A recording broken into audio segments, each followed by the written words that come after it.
Guys.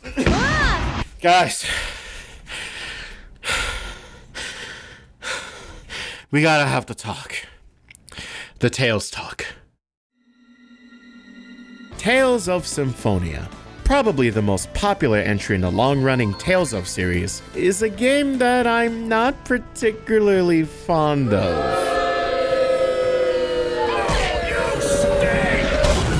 But what's more relevant is its history of re-releases, each one getting progressively worse as the years roll on. And with a newfangled remaster coming to current-gen consoles in a matter of days, I think now is as good a time as any to sit the f*** down, look it dead in the eye, and discuss the genealogy of Symphonia ports up till now, as well as maybe see how the remaster could finally change things for the better. Also known as an excuse for Seong to drive himself crazy going into autistic detail on bad port jobs.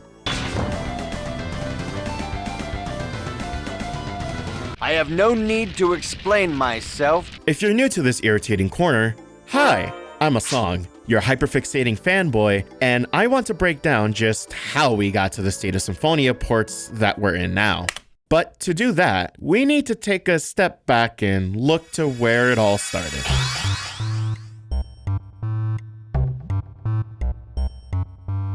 It's 2002. The Nintendo GameCube, everyone's favorite melee machine, released to mixed reception. Everyone's still confused by its controller layout, and it's the first Nintendo console to use disc-based optical media after a long and drawn-out period of Sony and Philips-induced trauma. Check it out, it's easy. But aside from the decision to use mini DVDs, which had less than a third of the capacity of the full-size ones that are used in its contemporaries, it had a problem: the library.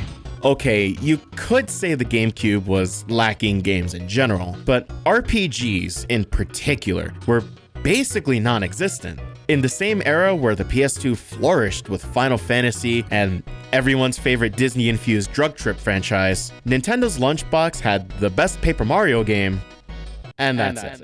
Not counting multi-platform releases, where the GameCube often played second fiddle to the Xbox, the exclusive RPGs that came out on the GameCube could barely be counted on two hands. Namco, who would go on to have a particularly chummy relationship with the Big N around this time, after releasing the fighting game with Link in it, obviously sees an opportunity here. Its flagship RPG franchise, the Tales of series, was starting to grow in popularity, albeit a slow growth, maybe due in part to how experimental these early entries were. The Tales games already had a troubled history as it was, even before Namco bought it out and poached its developers, but that's besides the point for this video. There was a market here, and they were going to capitalize on it. Thus, Tales of Symphonia, the sixth entry in the franchise, would release in Japan in 2003, and amazingly enough, releasing to the West in 2004 as our third release game, finally dispelling the myth that our Destiny 2 was a sequel and creating a rift of confusion for many years to come anytime it's brought up. Alongside being the first entry to release on Nintendo hardware since '95 in Japanland, and just in general for everyone else. It was also the first Tales game to go 3D with this spiffy cel-shaded look, which of course was the style of the time. Symphonia wouldn't necessarily save the GameCube or anything, and it was never going to sell gangbusters when most people tended to stick to Nintendo's output anyways. Tales was also still an oddity, especially in the West where people wouldn't have even known that this was in the same series as the two Tales of Destinies before it. But Symphonia was a game of many firsts. The first big third-party GameCube RPG, the first GameCube game in general that required 2 discs, and it's still one of, if not the first thing people think of when the Tales franchise comes to mind. As for my thoughts on it, it's... This isn't meant to be a full review of Symphonia as a game, but just to go over it quickly, it made me appreciate PS1 Fantasia's design more. The story wasn't all that special, since a lot of it reuses many of the same themes as Fanta, but for a game that came out on 2 discs on the GameCube, it sure feels like it was obligated to pad itself out as much as possible to justify it. The second of the game's 3 acts basically has this Wind Waker-esque summon spirit hunt jammed in, except it's made even more tedious by the sheer amount of block-pushing puzzles. Not just puzzles in general. I mean specifically block-pushing puzzles. Even after playing both halves of Golden Sun around the same time, another RPG known for pushing objects for a majority of its puzzles, Symphonia goes way too far beyond that, and often just has moments of dead air of just moving blocks. This would unfortunately set a reputation that would take several entries to shake off in America. But I guarantee you this, you won't look at a stone block on a grid the same way ever again. Which is a shame because the characters in Tales games tends to be a highlight for me. Stop saying can't swim, can't swim, can't swim, can't swim, can't swim, can't swim. You couldn't possibly understand my feelings. They're generally very layered characters when they need to, and their tropes tend to have some interesting deconstructions that leaves an impression at the end of it all. Symphonia's cast, with probably a few exceptions, are pretty one note, and what traits some of them do have, I just can't help but feel frustrated by. Those are just my personal thoughts, but I didn't find the party as endearing or interesting as entries that came before or since this one. Now, a lot of the shortcomings in the story I think I could look past if maybe the battle system was fun enough to make up for the slow fields. Tales has always been known for its real-time combat. The linear motion battle system, or LIMS, and its derivatives thereof, is a staple of the franchise and is one of the things I enjoy the most outside of the interesting cast of characters. I always look forward to what improvements each game brings with them, and the exclusive mechanics that come with each game is always at least somewhat interesting, for better or for worse. For example, Fantasia is the simplest since it's the first, except on Super Famicom where it's uniquely jank. Destiny's Swordians were an interesting way of diversifying party classes, and Eternia's Kramels were a unique spin on the typical magic system intermixed with chow breeding, of all things. Unfortunately, Symphonia felt like a step back in a lot of ways. Arts goes back to a hierarchy that's more similar to Fantasia, only instead of just base and arcane arts, it's numbered in rank out of 3, so making art change requires using specific ones in a specific order. It's not necessarily a bad idea in of itself. The problem comes in the fact that you don't actually get that many arts to use because of the S and T paradigm, which is basically a glorified skill tree. You only get certain arts by following either side of this stupid arbitrary bar. And you'd only know this because this gauge changes orientation depending on your EX skills, which are character buffs you can create using gems of specific levels. These skills can also create sub-skills by using specific combinations, but there's no way of even knowing what can be made and how useful these are. But it's not like you can use them willy-nilly, because you have to use specific ones depending on your art orientation for the build that you're going for. And this isn't something the game teaches you very well either. Not to mention that if you want to physically change gems, they have to be destroyed, and EX gems don't exactly come easy or cheap. In a similar vein of bad communication are the unison attacks. This bar fills up over the course of battle, and when filled, you can initiate a sequence of arts by the whole party, as long as you don't whiff it anyways. Are you all ready?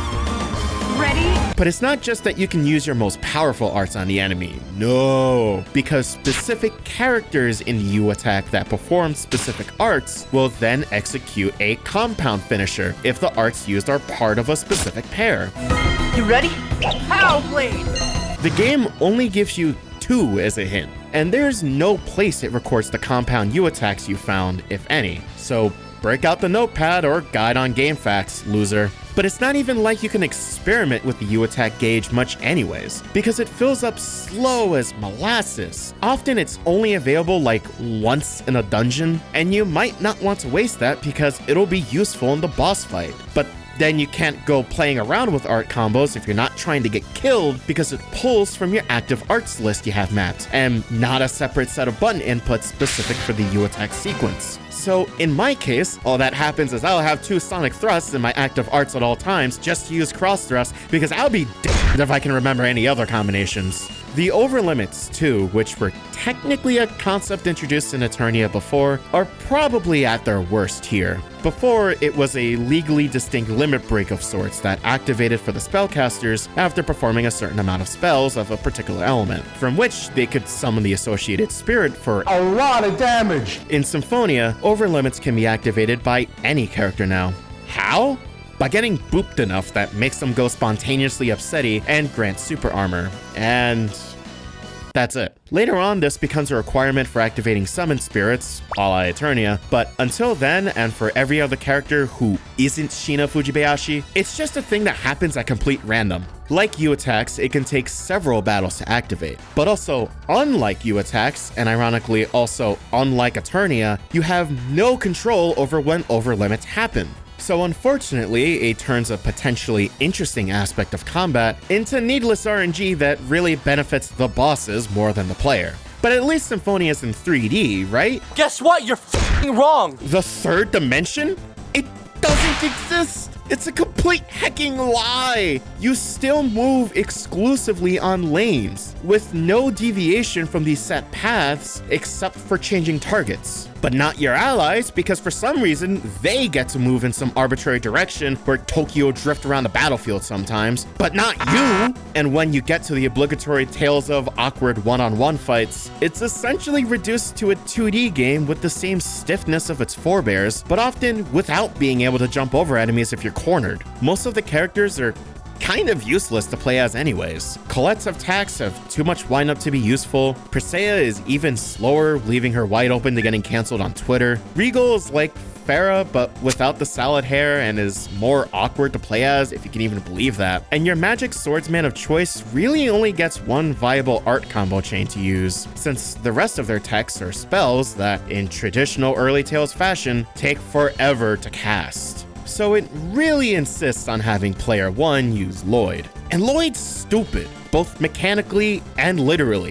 Not even in the endearing kind of way, like how Reed talks with his stomach, or Klesson stands innocent but well-meaning naivete, or Saray being a... Is that a monolith? Lloyd is dumb, and that's his character. And they don't do much with that except for when he isn't, and it's treated as important all of a sudden. So I guess you can say, ever since 2003, Tales has had a rough transition into 3D. Still, I need to take a step back and compose myself for a second. Beyond all the complaints I have, I can absolutely see why someone might still look back on Symphonia fondly.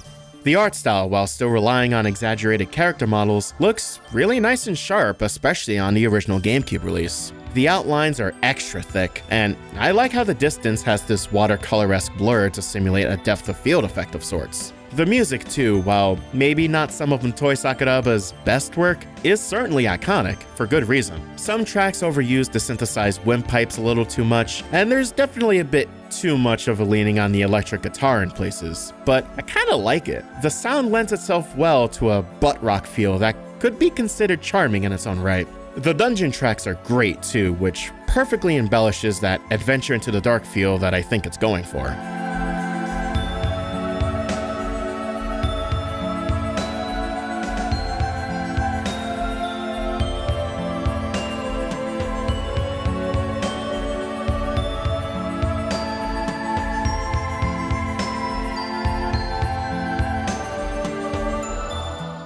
Plus, this game has a rendition of one of Tales' most famous boss battle themes, the Fighting of the Spirit. And it's a arrangement of an already great song that this song approves of.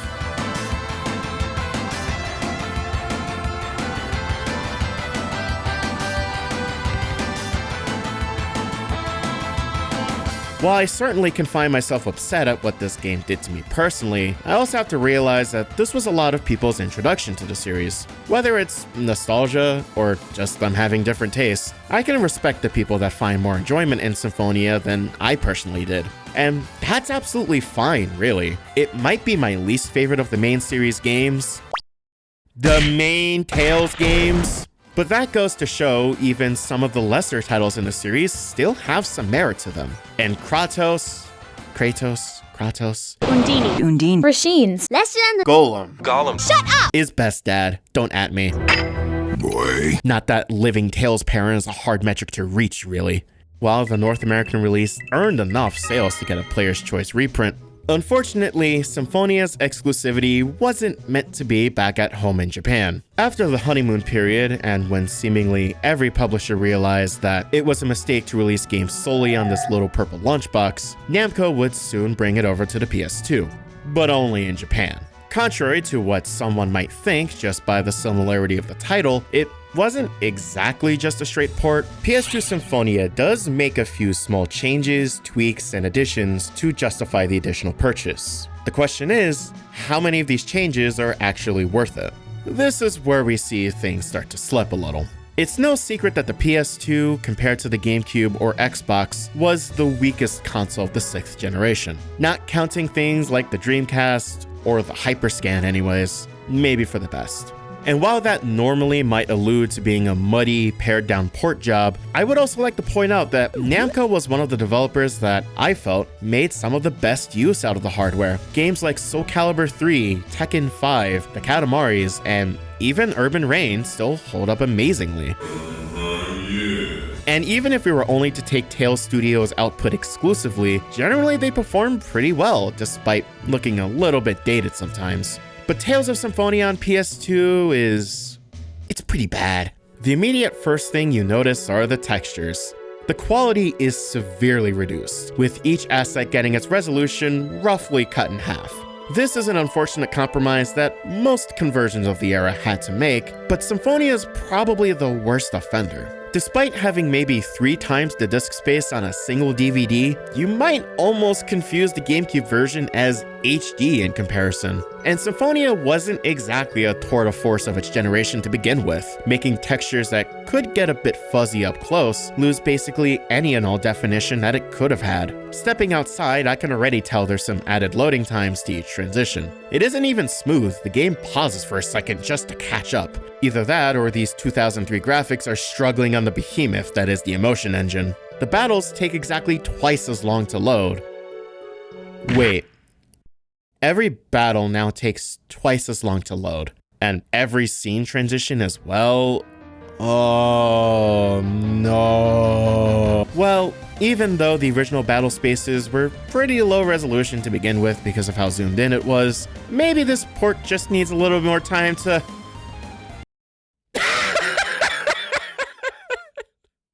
What is this? PlayStation 2 or Tomb Raider 2 on my 3DFX Voodoo? It's so smushed together that you can barely recognize that this is supposed to be grass. And the backgrounds have become literal JPEGs. It's also much more obvious when in direct control that the frame rate as a whole has taken a hit. Now running at a cinematic 30 frames per second, both in fields and battles. But at least the menu still runs at 60, with the difference being kind of jarring every time I flick to text or item menus and back. There are also some other cutbacks. For example, the result text at the end of battles had this whooshy animated texture on GameCube, but it's completely still on PS2.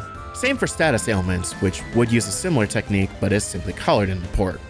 And I know this is more of a regional difference, but I couldn't help but chuckle when I saw Get Item List. But to do any saving, we'll have to get to the world map, which takes maybe 3 times as long now to load as the original, but, wow. Talk about smudge. That much I'm already expecting by this point. We also lost the rendered shadows, now everyone's dragging blobs across their feet. But the water? Completely different now. It lost some texture detail, sure, but also the transparency from the GameCube. It's nearly a flat plane now, and doesn't look anywhere near as vibrant as it used to. But I mean, at least the games were running at a consistent 30... Oh...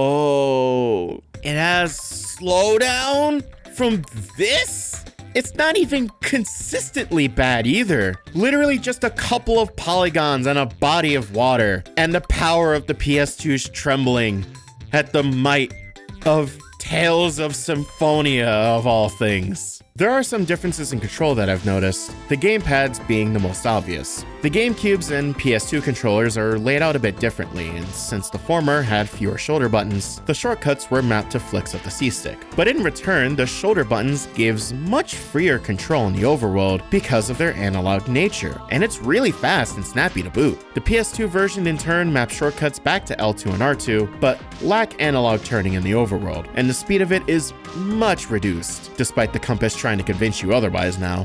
Most notably though, the D-pad has been changed to being a substitute left stick. On GameCube, the D-pad just turned your avatar at a standstill for easier aiming of your poofy fireball action. But in battles, it also allowed dictating tactics changes on the fly. I was really surprised that the original Symphonia had this feature that wouldn't be seen again all the way up until Tales of Zestiria 12 years later. It's way ahead of its time in that regard. But on PS2, it's hidden behind a button combination. The D-pad is just a digital stick in this version, which, considering the already 2D nature of Symphonia's battles that I went into earlier, I think that's a fair trade. I only just noticed at the temple there are some cutscene differences on PS2. When you first meet this guy, Lord Boda. Boda. Oh, right. Boda. For some reason, there's an added close-up shot for when he talks, where it's one single composed shot on the original. For whatever reason, the port has a lot of these completely incidental changes. Just to go down the list for a moment, the original has Rain calling Lloyd's name twice on the black opener, whereas it's spaced out on the PS2. A lot of various camera angle adjustments in the school here. An added camera angle here for the scene cuts back and forth in this exchange here. The reaction to Kratos showed Colette's and Genis' reaction first before cutting to Lloyd, but now it's just one panning shot of the party and Coffee Man is sidelined completely. This line, I see. So this girl is an automated sequence on GameCube, but isn't in the port, and instead it's Colette's last line that's automated. Dad's reaction to learning who his son is was completely automated, but becomes awkwardly staggered. Colette receiving a Crucius Crystal has a different angle now where the glowy bits clip to her forehead, where it didn't in the original. Rain's eyes outright bug out here, so she looks even more excited to kick your face in here. And the most tragic small change of them all, Colette is all too happy to take Lloyd's place in the PS2 version. But on the original, she's stoic, unchanging, unimpressed, completely disappointed that her dumbass friend made her speak aloud in the middle of class for one of the dumbest hecking lectures she's ever had to endure in her 16 years of living as the Chosen. She'll remember this. For as long as you breathe the sacred air that surrounds her, she'll hold nothing back from becoming the end of you. Because Miss Brunel was savage. Or they just used an off-putting face for whatever reason in the original. Am I nitpicking aspects that didn't need to be changed? Probably, but not all of these changes are this incidental. The speed of cutscene events doesn't seem to match up well at all. The camera panning close-up in the first boss battle doesn't get anywhere near as close to Lloyd as it does in the original, and this guy's falling animation seems completely detached from his movement, with how slow it is. It's almost like this was originally a 60 FPS game being contorted to run at a frame rate it wasn't originally designed for. As soon as Kratos, Dad, no, not that, I noticed either rebalancing or control change. I could swear that the attack cooldowns are much longer on the PS2 by maybe a few extra frames. I know for a fact that I can chain this guy into oblivion on the GameCube with the right timing a lot easier, but that same rhythm is nearly impossible to get on the PS2. This could be a balancing change, which, if it is, was for the worst because of how much stiffer combat feels as a result in an already, frankly, stiff feeling battle system. Or if it's an artifact of the worst performance that's hampering the control and making it harder to react to counterattacks. But it feels like a compromise too far that very few Tales games would need to make starting from the PS2 generation, and frankly makes this game feel worse than it actually used to be to begin with.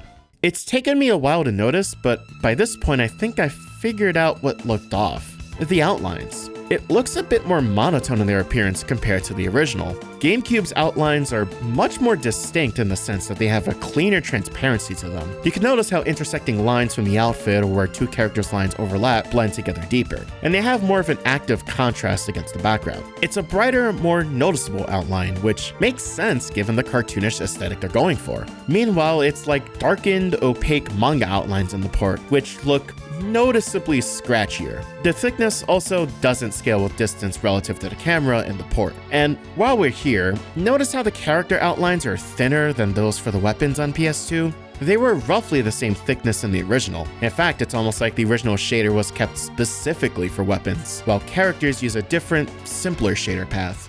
Now that we're in the temple proper, it's probably as good a time as any for a fun fact.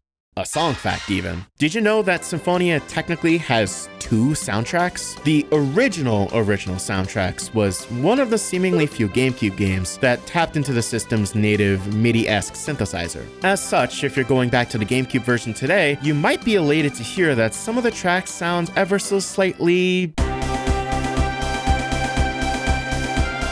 different. Most of the changes aren't so much compositional as they are technical. The main one being that the instrumentation is louder. The titular theme is a perfect example of this. Take a listen to the CD version of the song.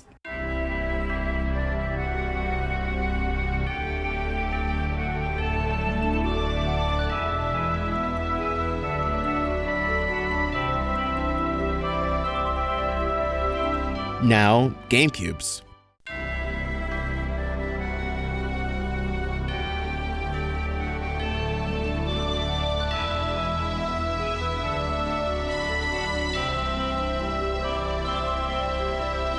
Do you notice it? The synths have a much sharper attack and sound slightly more synth-y. But also the volume of each synth instrument gives the impression that each one of them are fighting for attention. The CD version feels a lot smoother in this instance, ever so slightly more refined by virtue of it being pre-recorded rather than played in real time. Although there are other differences. Like in Azalea's theme, the recorder synth is on a higher key for some reason.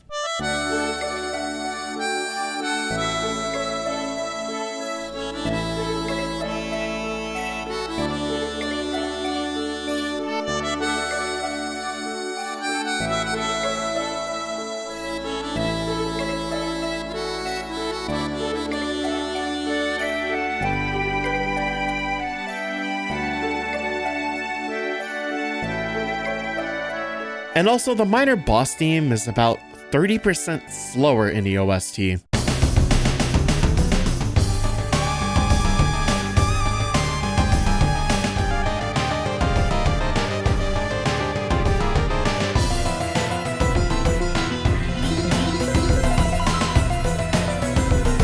Which is bizarre. I think I prefer the original here. That seems to be the general theme here. I want to say that the GameCube's battle themes ever so slightly benefit from the sharpness.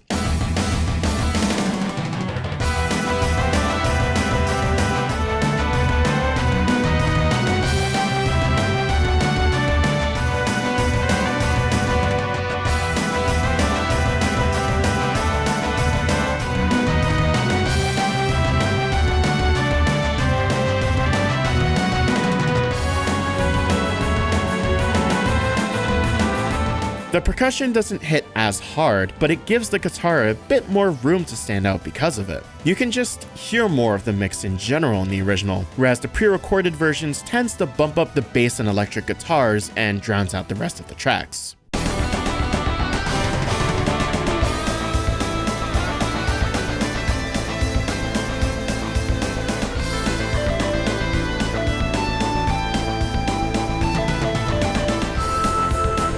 But while we're in a dungeon, you may notice the more practical byproduct of the musical differences. Whenever you run into a battle, on GameCube, the music continues relatively seamlessly from where it was so rudely interrupted.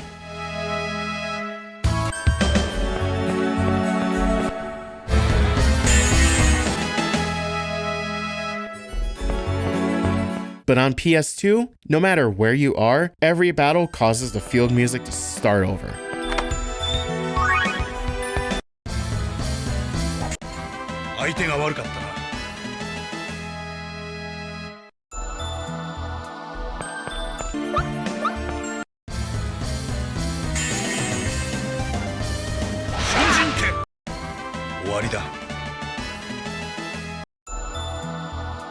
Come on now, Namco. You've given what's probably the best normal dungeon theme, and you won't even let me listen to more than 10 seconds at a time? Why? On the topic of downgrades though, I only just noticed how the save points are completely different. Not only did the sigil emit more of a deeper blue when stood on, but they also had this neat ripple effect on GameCube whenever they are approached.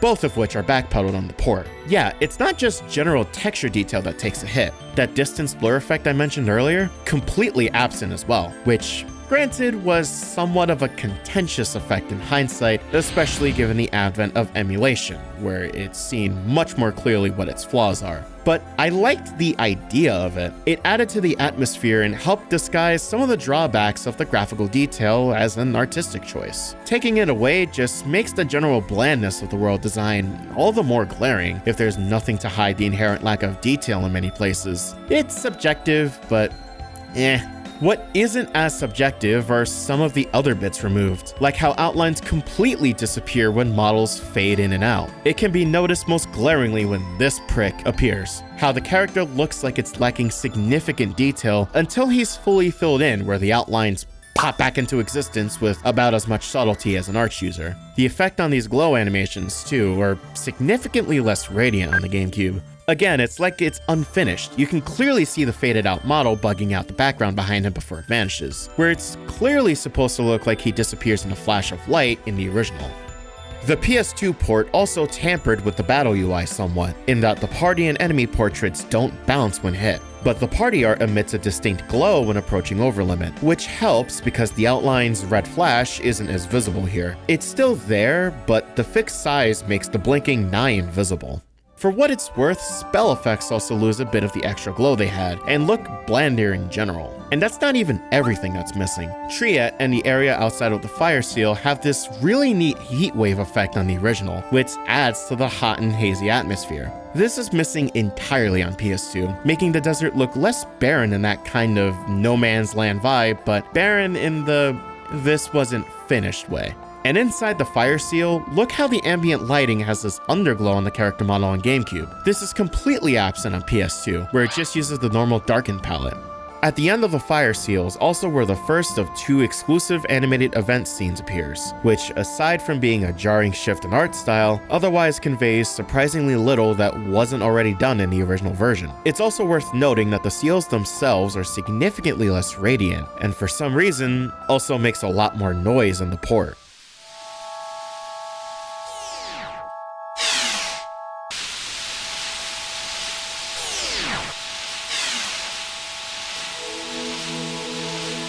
In a way, these changes really do remind me of Sonic Adventure's changes between the Dreamcast version and the DX re-release, or its sequel between the original and Battle. Except, even then, SA2 still plays at 60 FPS and looks remarkably close in the action stages, while PS2 Symphonia has some niceties. In this instance, I feel like the technical shortcomings are too much to bear for just 2 more arts for half of the cast, and a slightly faster moving gauge for Unisys system that I still think is inherently flawed. Then again, it's not meant to be a significant re-release as much as it is just what it is, a port. Symphonia for PlayStation 2 came out less than a year after the original's Japanese release. All of this, meanwhile, just a bit after the localized GameCube release hit Eagle Land shores. Obviously, I don't know exactly the developmental history behind this version, so I can't say for sure what the reasons are, but maybe it's because of its hasteful nature as a port that it runs and looks so poor. Not just compared to the GameCube, but even its native PS2 brethren show that Symphie didn't have to turn out this way. Compared to its competition from the same series on the same console, Destiny 2, the real one, and Rebirth look much better while maintaining double the frame rate, and even had the resources to make water actually look good. They were all primarily 2D games up to this point, yeah, and even the other 3D outings that would come out later in the console's lifespan wasn't terribly impressive. But at least Rebirth shows that it wasn't impossible to make a game that runs smoothly while maintaining a flashy, graphically sophisticated aesthetic given the right art assets. So it's not that the console wasn't capable of looking good, it's just its port that's the problem. Unlike Symphonia, which looks muddy at best, I'd say Rebirth and Destiny Remake still holds up well to this day, though whether the 2D games or art style are to everyone's taste is a different matter entirely.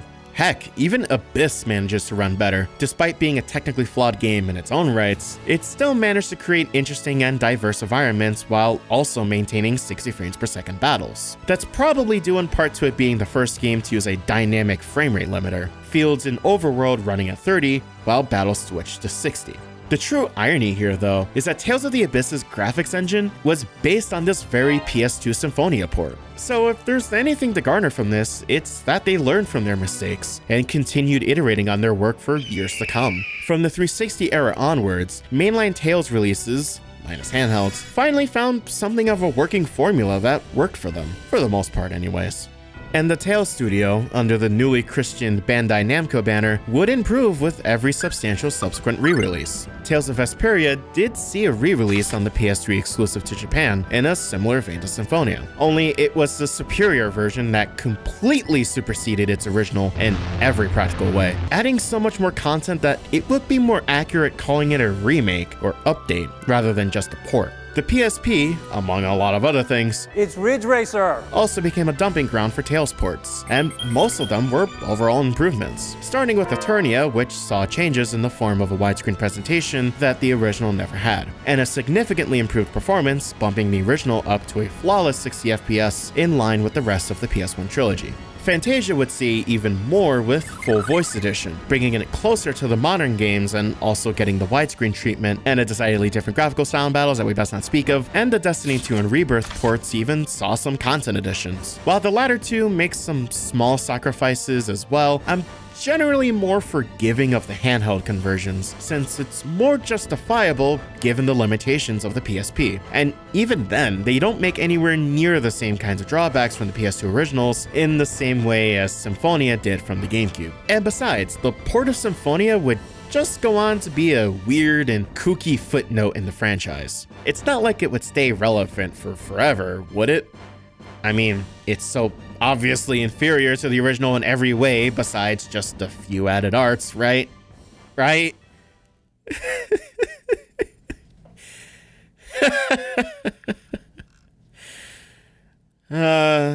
Fast forward to 2014-ish. The last few games exclusive to the PS3 were out and done with, as a new mainline title looms over the horizon to usher in a new, more worryingly one-sided generation of consoles. Watch TV. Looming like a dark rain cloud, one that's shaped like a poofy hat. Just before Tales of Zestiria would polarize pretty much everyone within nuclear radius, there would be one last release to send off the long and when's the next generation 7th era of consoles. A tribute of sorts, a celebration of the past 10 years of tolerating Tales of Symphonia and trying very hard to forget that it had a sequel. But forget ye won't, decreed the Lord of Packs and Mouse Cops. And with that, we got Tales of Symphonia Chronicles, a double pack containing re-releases of Symphonia and this other game. I guess it's related. Dwarven Vow number 20. Never trust a canonical sequel in this series. It never ends well. Anyways, if you didn't want to be reminded of that, both games were also released digitally on PSN as separate titles. And because I'm not a man, but a pathetic, God-fearing dog, I'm just talking about the former exclusively here, because, well, it's special to me. This is how I originally experienced Tales of Symphonia for the first time. It was my second game, even. Well, third, technically, but long story. I was under the assumption that with it being released in stunning HD, that it would be the best version. After all, lots of PS2 games got ported to the triple, and most of them are, at the end of the day, better than the originals, or at the very least, match them in relative quality while making them more accessible to people who bought this dumb, over-engineered Coleman Grillax console. And was I right here? Lloyd. Symphonia HD is... how do I put this? It's a scam.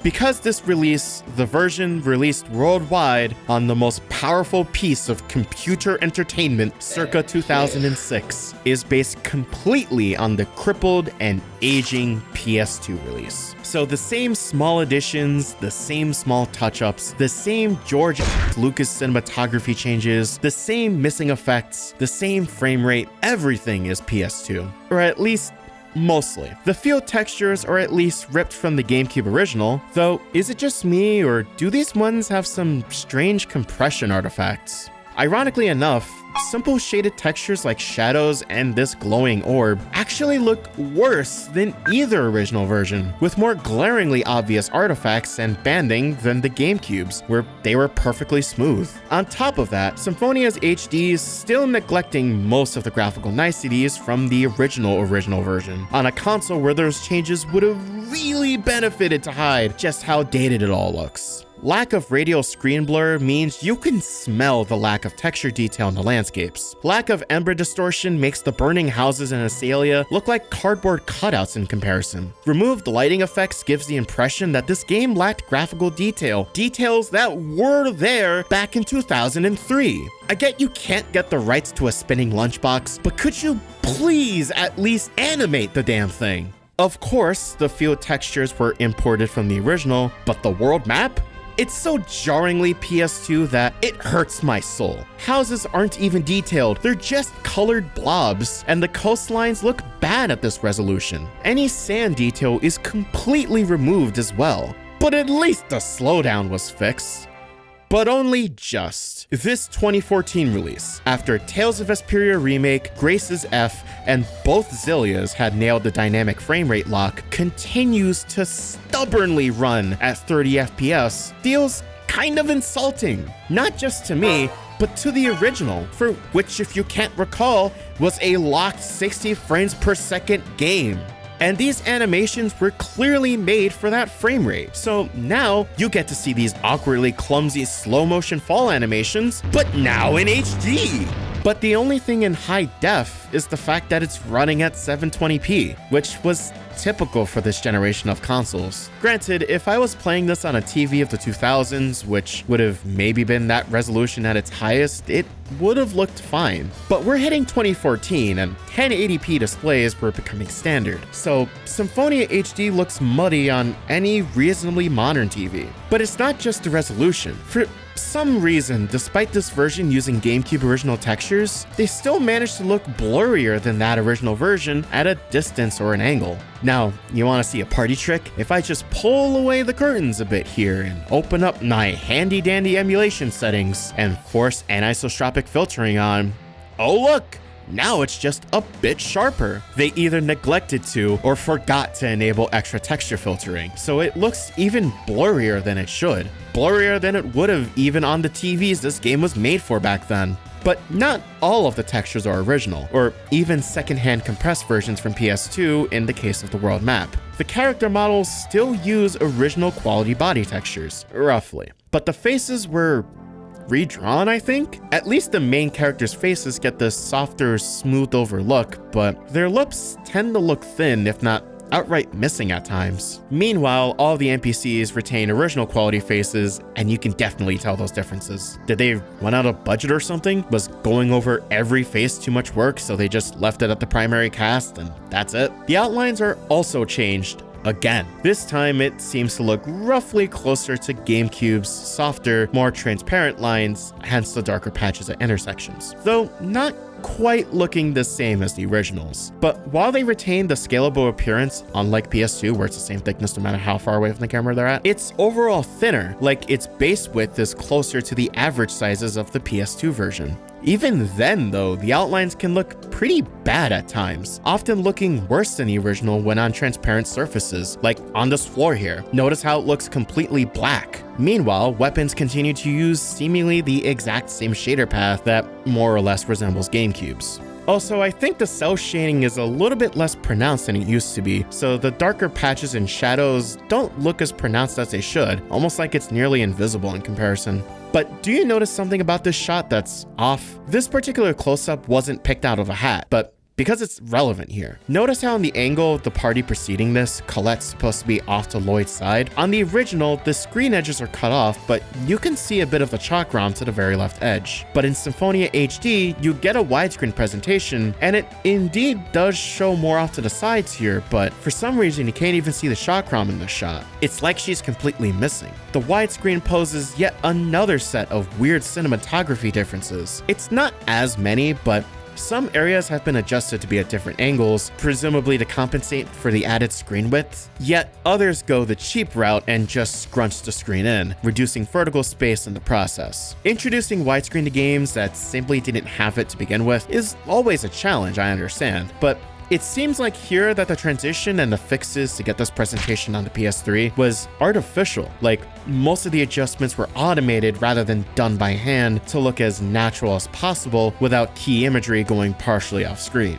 In some cases, camera snaps were just completely axed, which I just don't understand this. For Eternia on PSP, yeah, I get that it uses 2D pre-rendered backgrounds, so you can't have it scaled out without having black pillar box bars. And you can't just add detail without essentially redoing them all from scratch. The compromise makes sense there. Here though, in a 3D environment, that shouldn't even be necessary.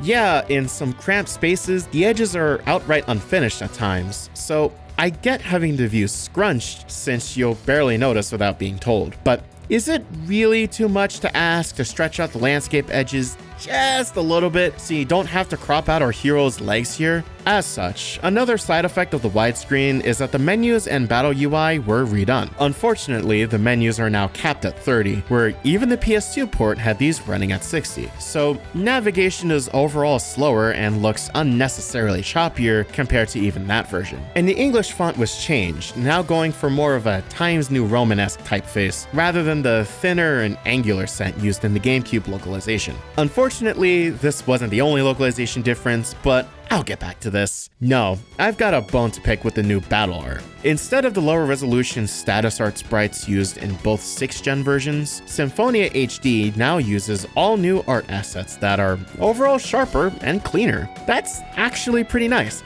I don't mind this. What I do mind though is one very minor aspect of the UI. In all previous versions of Symphonia, your spellcasters have several indicators to let you know when they're casting. The obvious glyphs on the floor is one, and the incantation being the other. But if they're off screen and you're not paying attention to the audio, their portrait will be flashing white.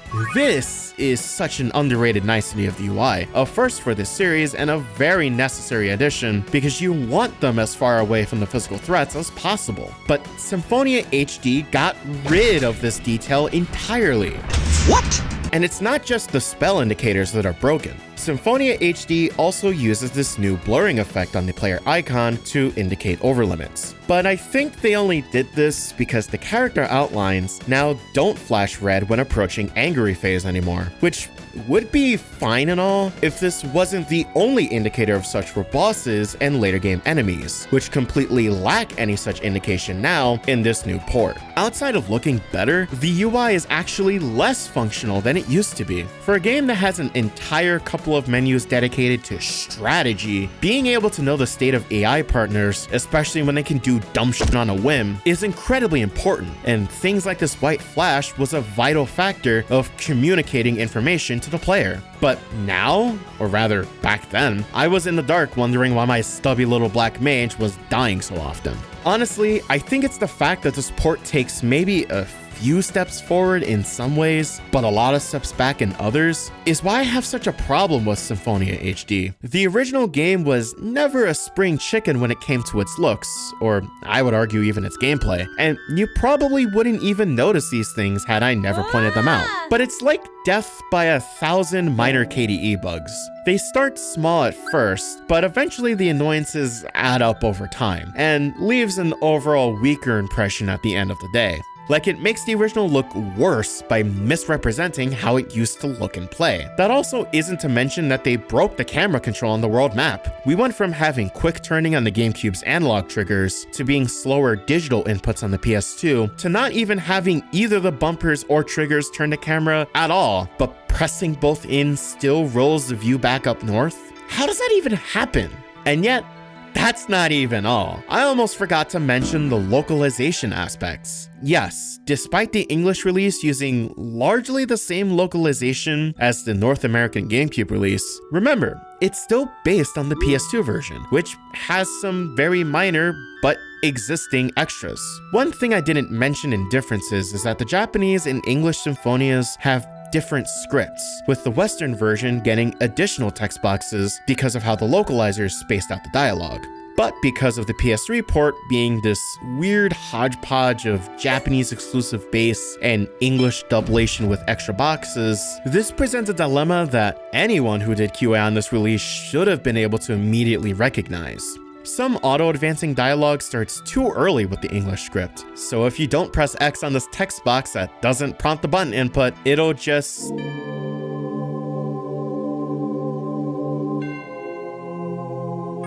I humbly accept this task. I want to ask, Colette, do you, know something here that we don't? Because that's some telepathy shit I was never aware you were in possession of. That, right there, said it all to me. This wasn't as much a labor of love as it was just a cash grab, a quick and easy way to profit at the tail end of the HD remaster age, when every company was outsourcing as much as they could to make a buck. Because this clearly said to me, no one from the original localization department even looked at this and realized this might have been a problem? That's not even all of it either. They removed punctuation in random places. Basically any sign of ellipses that indicated some semblance of emotional context without audio is just gone in Chronicles. Someone didn't realize that their work wasn't being preserved as it was presented back in 2004? Like I said, these weren't things I even noticed when I originally played this version, but because of that, because of my lack of knowledge of how the original played, I was left with the impression that the game was worse than it actually was. It didn't always look that aged. It wasn't always feeling that jank and stiff. And the fact that the English dub still does not have voice skits, despite them going out of their way to get the original actors or sound-alikes to fill in the missing callouts for the few new arts and mystics? Let my prayers resound across the heavens. Open your gates and shine light upon the wicked. Sephiroth! The final nail in the coffin. Oh wait, no it isn't. This is.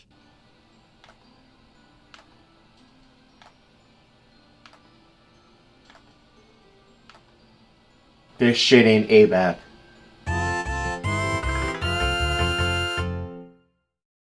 Yes, this release hurt me personally. And again, I don't even really like Symphonia all that much to begin with. But I would have been more accepting had it taken the core engine from the GameCube and backported the PS2 additions and new assets, and used that. Or even lay down a new groundwork with added graphical flourish that wasn't in any previous version. It would have been like the greatest hits rendition of this game, showing it at its most complete. But instead, it's this weird mush of a pared down version with bits taken from the original, placed with little regard to how it actually worked, and released in tandem with another game that even Symphonia fans dislike.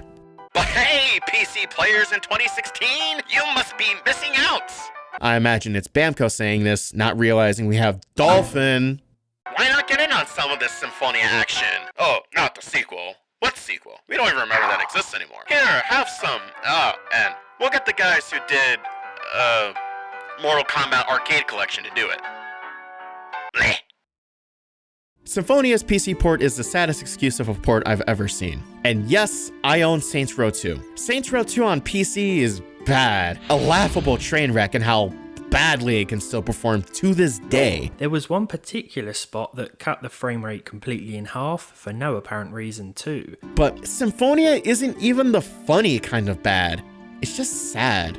Brought to us by Other Ocean, not even Tail Studio or Bamco, or even Q-Lock who did the Zesty port. Symphonia on PC is quite literally just the PS3 version, but without the bonus cameo skins that you can unlock for having other Tales save data, disregarding how we never got any of the referenced games on PC to begin with, making the PC version a slapdash port of a homunculus port of the downgraded PS2 version of the GameCube original. And they still couldn't even get that much right. Not only is it 30 FPS still, but it's a 30 FPS that drops at complete random. It's unstable if you committed the terrible sin of having a controller with rumble support. If you want achievements, Too bad, one of Zealous's Chivos are bugged so you can't even get 100% completion with the vanilla game. Not to mention that the resolution scaler doesn't work. It will always run at a base internal resolution of 720p, exactly the same as the PS3 version. So selecting anything higher just scales it up rather than properly rendering it at the desired resolution. That's just the version I have now. One of the patches actually messed up the scaler, so in reality, it ran below 720p and added letterboxing.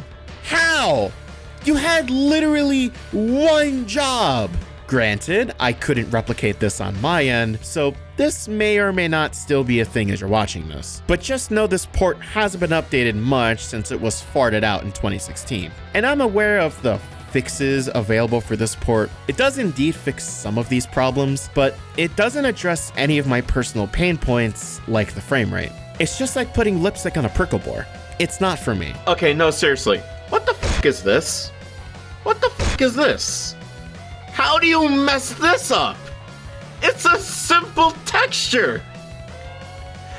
How does no one realize this isn't supposed to be this long? How? I couldn't test this because A, I use Linux and these early Special K hook type fixes are kinda hit and miss. The modern Special K does work, but doesn't have Symphonia fixes at all. And B, said fixes for some reason has anti-piracy measures that prevents it from being played on cracked copies. Because yeah, I wasn't going to support this mess anyways. At best, if I had, I'd just record the footage I needed, then immediately refunded it afterwards in under 2 hours. Because why would I get a version that still controls like this?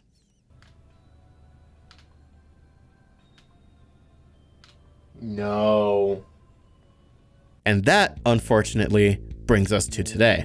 Tales of Symphonia Remastered is getting its own release. Finally, with a bespoke subtitle for once. While as of recording this isn't out yet, it's yet more of the same as what I've just been rambling about. Supposedly, they'll adjust the boat so it doesn't control as much like Afterword. And the faces and clothes got a fancy new sharpening filter. Everything else though? Just go back a couple of minutes and you already know what it's going to be like. Just replace 720p with 1080p. When this release was brought up, I was honestly hoping that at the very least, if they're rebadging this, it would hopefully mean a re-release, or I guess at this point, an autopsy of the already existing PC release. But because I just don't deserve any of that level of kindness, Bamco pointed it out very succinctly on their page. Tales of Symphonia is already available for...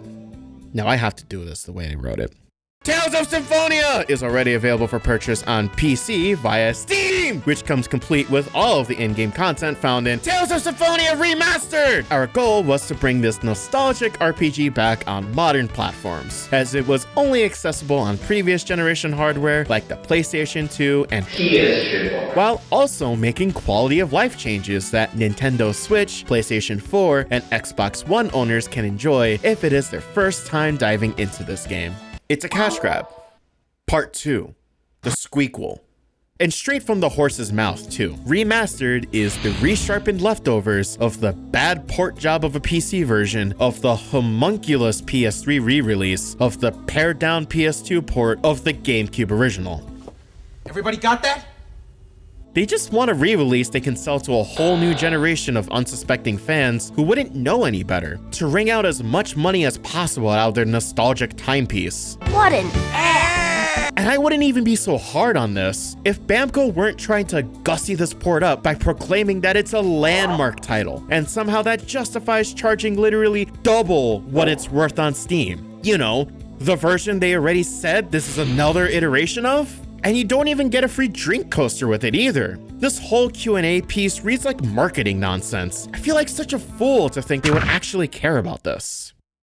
You know, preservation is an important part of gaming. Preservation, as it's defined, is the activity of protecting something from loss or danger, and saving substances from decay. These re-releases don't protect the original game, it damages the game by misrepresenting it, by making it look and feel worse than it ever used to. And with each port release, those same original qualities wither away until it's nearly unrecognizable as the same game. It's a quick cash grab to sell to as many people as they can reach. I don't like this game, but even I think that the original experience should be preserved and made accessible so that people can make their own judgment on that, without having to go through hoops of technical know-how to rip their illegal copy and run an emulator, or have the hardware necessary to even do so. I love Namco, but that doesn't mean I have to agree with them on everything. Even though I shamelessly still love Zestiria, I can sympathize with those who are outraged by Poofy Hat's DLC. It was a bad look even back then. And in an age where Bandai Namco, you yourselves, have released Tales of Vesperia Definitive Edition, Pac-Man World Repack, and Klonoa Fantasy Reverie in the last couple of years, substantial remakes of bona fide classics that goes out of its way to try and fix problems with the originals and adds a new style all of its own, there is no excuse to be pushing out substandard releases that does the original a disservice like this. It's not a faithful emulation of the original with how much is either missing, changed, or worse. Lloyd Irving, come forth! You've come to it.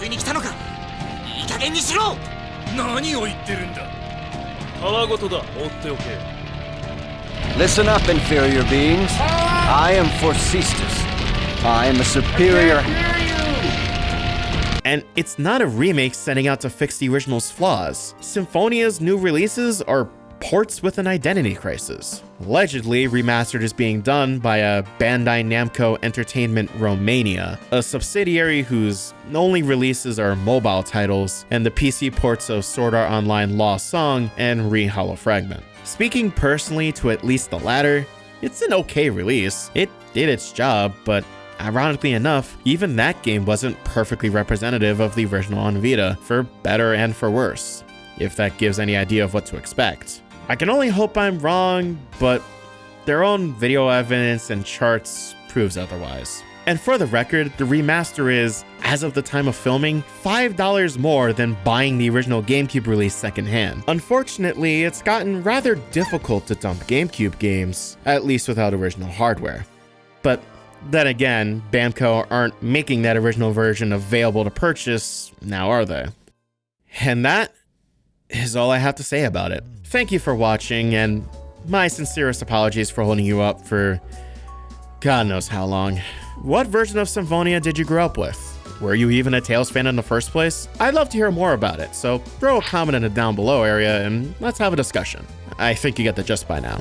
With that, remember to stay kind and courteous, show some love to the people around you, even if you disagree with them, and thanks for watching.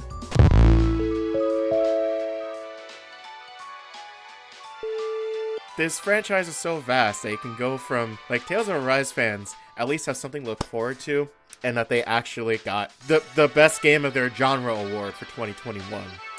Symphonia fans, on the other hand, gets a Jim Sterling video. And not a good one, at that. That says a lot. Simgofia. What the fuck? Before, it was a legally distinct limit break that activated the Before, it was a legally distinct limit break of sorts that activated for the spellcasters. Before, it was a